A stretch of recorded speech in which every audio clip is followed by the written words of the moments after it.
डोरी ने छोड़ा मान का घर। जी हाँ दोस्तों, अब हम बात करने वाले हैं डोरी के अपकमिंग ट्रैक के बारे में। ये बात सुनकर बहुत हैरानी होने वाली है कि डोरी ने मान का घर छोड़ दिया, बट ऐसा हुआ है। तो बात यहाँ पे ये हुई है कि डोरी और मान की शादी एक कॉन्ट्रैक्ट मैरिज थी और उनकी बेटी सुबी उनकी बायोलॉजिकल बेटी है ही नहीं। ये सच काव्या और राजनंदिनी ने दादी साहब को बता दिया है।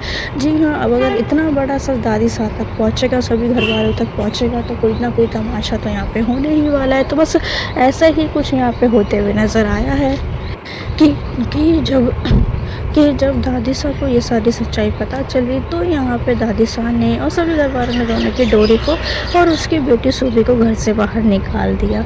अब यहाँ पे डोरी के पास कोई दूसरा ऑप्शन नहीं बचता है घर से निकल जाने के बाद। तो वो जाती है अपने पुराने वाले ही घर में और वहीं जाके रहने लगती है कि इतने में होती है हमारे हीरो की एंट्री। और वो यहाँ आके डोरी के ऊपर काफ़ी ज़्यादा भड़कने वाला है, उस पर गुस्सा करने वाला है कि अगर ऐसा कुछ हो गया था तो तुमने मुझे क्यों नहीं बताया, तुम मुझे बता सकती थी कि ऐसी ऐसी बात घर पे हुई है, मुझे तो कुछ पता ही नहीं था।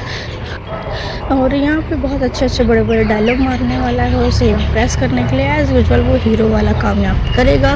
कितने में डोरी उससे कह दी कोई ज़रूरत नहीं है, मैं अब तुम्हारे घर नहीं जाऊँगी और मेरी बेटी अब यहीं पर रह लेंगे और मैं अकेले ही अपनी बेटी की सारी जिम्मेदारी उठा सकती हूँ। लेकिन शायद डोरी ये बोलते हुए भूल गई कि अगर ऑडियंस को हीरो हीरोइन का रोमांस देखने को ना मिले तो उन्हें तो मज़ा आता ही नहीं है। तो बस अब देखने वाली बात ये होने वाली है कि मान किस तरीके से डोरी को अपने घर लेके जाता है और किस तरीके से डोरी और मान दोनों मिलकर राजनंदिनी और काव्या की बैंड बजाते हैं।